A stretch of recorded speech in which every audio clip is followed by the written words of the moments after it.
అందరికీ నమస్తే, good morning, welcome to Sakshi today. ఈ రోజు వార్తలను విశ్లేషిస్తే 6,000 కోట్లు అవుట్.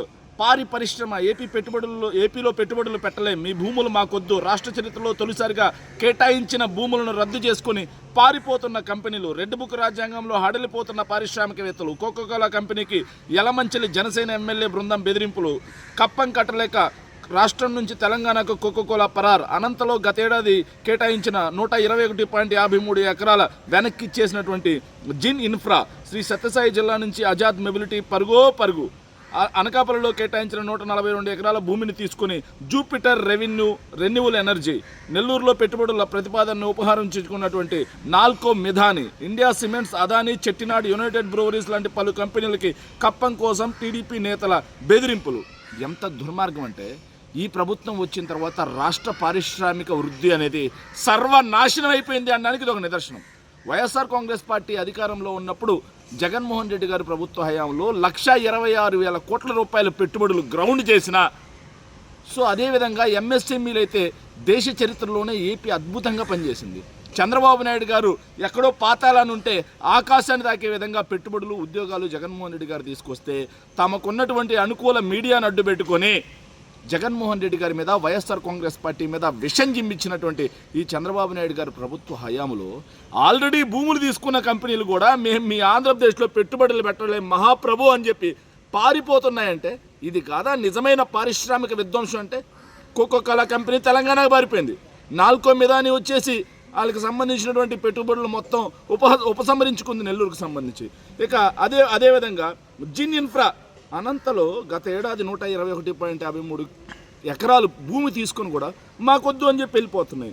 ఆజాద్ మొబిలిటీ కూడా పరుగు. ఇక చూసుకుంటే ఎంత దుర్మార్గం అంటే జూపిటర్ రెన్యూవల్ ఎనర్జీ కూడా పరుగు. వీళ్ళ ప్రభుత్వం అధికారంలోకి వచ్చిన తర్వాత శ్రీకాకుళం జిల్లాలో యునైటెడ్ బ్రూవరీస్ కంపెనీని బెదిరించిన సంగతి మనం చూసాం.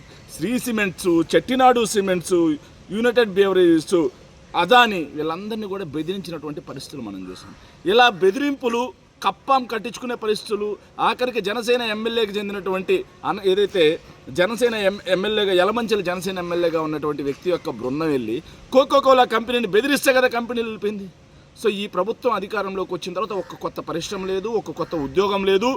పారిశ్రామికంగా నిరుద్యోగులు అందరూ కూడా విధ్వంసం అయిపోయినటువంటి పరిస్థితి, సర్వనాశనం అవుతున్నటువంటి పరిస్థితి. ఇలాంటి పరిస్థితుల్లో డప్పు కొట్టుకోవడం కోసం మాత్రం కోట్లు ఏదైతే ప్రచారం కోసం వాడుతున్నారు తప్పిస్తే రియాలిటీలో వీళ్ళు ఒక్క కొత్త పరిశ్రమ తీసుకోవట్లా. అదానీని కాస్త గూగుల్ అని చూపించి డప్పు కొట్టుకున్నారు. వైఎస్ఆర్ కాంగ్రెస్ పార్టీ తీసుకొచ్చినటువంటి ఎన్టీపీసీని కాస్త వాళ్ళది అని చెప్పుకున్నారు. గ్రీన్ కో రెన్యూవల్ ఎనర్జీని వాళ్ళే అని చెప్పుకున్నారు. ఆఖరికి శ్రీ సిటీలో తయారవుతున్నటువంటి blue star, Amber, Havells, Epack, Panasonic లాంటి దిగ్గజ ఏసీ కంపెనీలు కూడా వాళ్ళే అని చెప్పి క్రెడిట్ స్టోరీ తీసుకున్నారు తప్పిస్తే వాస్తవానికి ఈ ప్రభుత్వం చేసేది ఏం లేదు. 6,000 కోట్ల రూపాయల విలువైనటువంటి పరిశ్రమలు పారిపోతున్నాయంటే ఇంతకు మించిన దిక్కుమాలినతనం ఇంకోటి ఉందా అని చెప్పి నేను అడుగుతా ఉన్నా.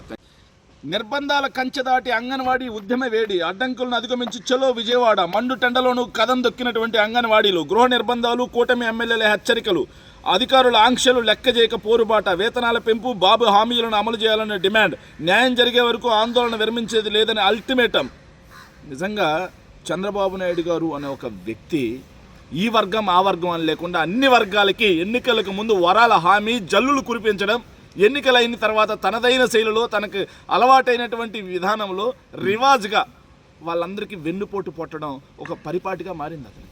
ఎంత దుర్మార్గం అంటే అంగన్వాడీలకు వైఎస్ఆర్ కాంగ్రెస్ పార్టీ అధికారంలోకి వచ్చిన తర్వాత జీతాలు పెంచి అంగన్వాడీలని మంచిగా చూసుకుంటున్నటువంటి పరిస్థితిలో కూడా చంద్రబాబు నాయుడు గారు అంగన్వాడీలకి హామీలు ఇచ్చి వాళ్ళని ఎన్నికల్లో వాడుకొని ఈరోజు మళ్ళీ అంగన్వాడీలకి జీతాలు పెంచట్లా, అంగన్వాడీల సమస్యలు పరిష్కరించట్లా. వాళ్ళు అడిగితే నిమ్మకు నీరెత్తినట్టుగా ఉంటున్నారు తప్పిస్తే వాళ్ళ గురించి ఎలాంటి పరిస్థితులు లేవు. వాళ్ళు పోరుబాట పడితే లోకల్గా ఉన్నటువంటి ఎమ్మెల్యేలు హెచ్చరికలు ఇస్తారు, అధికారులు ఆంక్షలు లెక్క చేస్తారు, గృహ నిర్బంధాలు ఇస్తారు. అంటే ఈ రెడ్ బుక్ అనే ఒక పిచ్చి కుక్క రాజ్యాంగంలో నిరసన తెలిపే స్వేచ్ఛ కూడా లేకుండా పోయిందా? నిరసన తెలిపే స్వేచ్ఛ కూడా లేకుండా నియంత ప్రభుత్వం నడుస్తూ ఉంది. అప్పుడు ప్రజాస్వామ్యంలో నిరసన తెలపడం కూడా ఒక ప్రాథమిక హక్కు. అది దాన్ని కూడా కాలరాస్తూ ఇలా అంగన్వాడీలు ఉద్యమ బాట పడతా ఉంటే అధికారుల చేత ఆంక్షలు ఏర్పిస్తారు, లోకల్ ఎమ్మెల్యేల చేత వాళ్ళని బెదిరింపులకు గురి చేస్తారు. చివరికి నిన్న వాళ్ళ అంగన్వాడీల పోరుబాట సక్సెస్ అవడంతో ఈరోజు పొద్దునే అంగన్వాడీలు పోరుబాట చేసేటువంటి టెంట్ల దగ్గర వాళ్ళని మగ పోలీసుల చేత దుర్మార్గంగా వాళ్ళందరినీ కూడా అక్రమ అరెస్టులు చేయడమే కాకుండా మీడియా వాళ్ళు ఏదైతే ఫుటేజీలు తీస్తున్నారో వాళ్ళ మీద కూడా దాడులు చేస్తూ ఉంది ప్రభుత్వం. సో పోలీసు రాజ్యం నడుస్తూ ఉంది, జంగిల్ రాజ్యం నడుస్తూ ఉంది తప్పిస్తే ఎక్కడా కూడా ప్రజాస్వామ్యం అనే పద్ధతిలో ముందుకెళ్ళట్లా.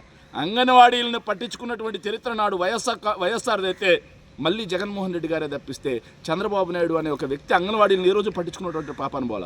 అంగన్వాడీలని గుర్రాలతో తొక్కించినటువంటి నీచమైన చరిత్ర చంద్రబాబు నాయుడు గారిది. నేడు దానికి కొనసాగింపుగా అంగన్వాడీలని నిరసన తెలుపుతూ ఉంటే, శాంతియుత నిరసన తెలుపుతూ ఉంటే ఈరోజు పొద్దున్నే అక్రమ అరెస్టులు చేయడమే కాకుండా పత్రికా స్వేచ్ఛను హరించి వేస్తూ వాళ్ళు వీడియోలు తీస్తూ ఉన్నా సరే వాళ్ళ మీద కూడా దాడులకు వెళ్తూ ఉన్నారంటే ఈ ప్రభుత్వానికి పొయ్యే కాలం వచ్చిందా లేదా అనేది మీరే అర్థం చేసుకోవాలి. Thank you. బీఆర్ నాయుడు భయంకర స్త్రీలోలుడు. సీఎం చంద్రబాబుకు బాధిత మహిళ రాసిన లేఖను బయటపెట్టినటువంటి భూమన కరుణాకర్ రెడ్డి. బీఆర్ నాయుడు బాధిత మహిళ లేఖ ఇది. నిజంగా నిన్న ఒక బ్లాస్టింగ్ అయ్యేలాగా భూమన కరుణాకర్ రెడ్డి గారు మాజీ టీటీడీ బోర్డు చైర్మన్గా ఉన్న ఒక వ్యక్తి బయటికి తీసుకొచ్చాడు ఒక లేఖ. ఆ లేఖ ఏంట్రా అంటే ఇందులేఖ అనే ఆవిడ బీఆర్ నాయుడు చేసేటువంటి దురాగతాలని, బీఆర్ నాయుడు చేసేటువంటి అరాచకాలని బయట పెడుతూ అప్పటి తెలుగుదేశం పార్టీ చీఫ్ మాజీ ముఖ్యమంత్రిగా అప్పుడు చంద్రబాబు నాయుడు గారు ఉన్నారు, ఆయనకి లేఖ రాస్తూ బీఆర్ నాయుడు గురించి అండి అని చెప్పి రాస్తూ ఆయన దుర్మార్గాలని, ఆయన ఒక స్త్రీలోలుడు, భయంకరమైన స్త్రీలోలుడు, నీచుడు, నికృష్టుడు, దుర్మార్గుడు అనే విధంగా లేఖ రాయటమే కాకుండా అయ్యా చంద్రబాబు నాయుడు గారు మీరు మళ్ళీ అధికారంలోకి వస్తే ఆయనకి టీటీడీ చైర్మన్ ఇస్తామంటున్నారు, లేకపోతే రాజ్యసభ సభ్యులకు ఇస్తా అని చెప్పేసి చెప్పుకొని తిరుగుతున్నాడు, ఇలాంటి నీచుడిని తీసుకెళ్లి టీటీడీ చైర్మన్గా కూర్చోబెట్టొద్దండి, మాకు న్యాయం చేయండి అని చెప్పి ఒక బాధిత మహిళ చంద్రబాబు నాయుడు గారికి, లోకేష్ గారికి, పవన్ కళ్యాణ్ గారికి ముగ్గురికి లెటర్లు రాస్తే ఇంకా చంద్రబాబు నాయుడు గారు పట్టించుకోరు, లోకేష్ గారు పట్టించుకోరు, పవన్ కళ్యాణ్ గారు పట్టించుకోరు. అంత నీచుడి గురించి రాసినా సరే తిరిగి ఆయన్ని తీసుకెళ్ళి కోట్లాది మందికి ప్రత్యక్ష కలియుగ ప్రత్యక్ష దైవం అదేవిధంగా ఆరాధ్య దైవం అనేటువంటి తిరుమల తిరుపతి వెంకటేశ్వర స్వామి యొక్క ట్రస్ట్ బోర్డు చైర్మన్గా నియమిస్తారా? అంటే మీకు నిజంగా వెంకటేశ్వర స్వామి మీద భయం, భక్తి లాంటివి ఉంటే ఇలాంటి నీచుణ్ణి, ఇలాంటి స్త్రీలోని తీసుకొని టీటీడీ పాలక మండలి చైర్మన్గా నియమిస్తారా చంద్రబాబు నాయుడు గారు? ఇదేనా చంద్రబాబు నాయుడు నేను అడుగుతున్నా, ఇదేనా వెంకటేశ్వర స్వామికి మీకు కులదైవం అని చెప్పుకునేది ఇదేనా? ఇలాంటి నీచుని తీసుకెళ్ళి అక్కడ కూర్చోబెట్టి ఏం హైందవ భక్తులకి ఏం సమాచారం ఏమి ఇద్దామనుకుంటున్నారు మీరు? సో ఇంకొక దుర్మార్గమైన అంశం ఏంటంటే ఇలాంటి నీచుని అక్కడ కూర్చోబెట్టిన తర్వాతే తిరుమల తిరుపతి వెంకటేశ్వర స్వామి యొక్క పవిత్రమైనటువంటి లడ్డులో కల్తీ జరిగింది. ఇలాంటి నీచుని కూర్చోబెట్టిన తర్వాతే ఎన్నడూ లేని విధంగా వైకుంఠ ద్వార దర్శనాల్లో తొక్కిసలాటతో భక్తులు చనిపోయారు. ఇలాంటి నీచుని కూర్చోబెట్టిన తర్వాతే తిరుమలలో మద్యం దొరుకుతుంది, మాంసం దొరుకుతుంది, గంజాయి మత్తులో హల్చల్ చేస్తూ ఉన్నారు. ఇలాంటి నీచుని కూర్చోబెట్టిన తర్వాతే యూట్యూబర్స్, సినిమా వాళ్ళు అక్కడ తైతక్కలాడుతూ రీల్స్ తీసుకుంటున్నారు తిరుమల తిరుపతి వెంకటేశ్వర స్వామి యొక్క ప్రతిష్టతను దెబ్బతీసే విధంగా. ఇలాంటి నీచుని కూర్చోబెట్టిన తర్వాతే వీఐపీ దర్శనాలకు మాత్రం రెడ్ కార్పెట్ వేస్తూ ఉన్నారు. సామాన్య భక్తుల గోడు పట్టించుకునే నాదులే లేదు. క్యూ లైన్లో ఆఖరికి నిన్న కూడా క్యూ లైన్లో గొడవ జరిగినటువంటి పరిస్థితి. తిరుమల యొక్క ప్రతిష్టత అధపాతాళానికి వెళ్తుంది అంటే ఇలాంటి నీచుని కూర్చోబెట్టిన తర్వాతే. ఇలాంటి నీచుణ్ణి ఒక్కరోజు కూడా టీటీడీ బోర్డు చైర్మన్గా కొనసాగే అర్హత అతనికి లేదు.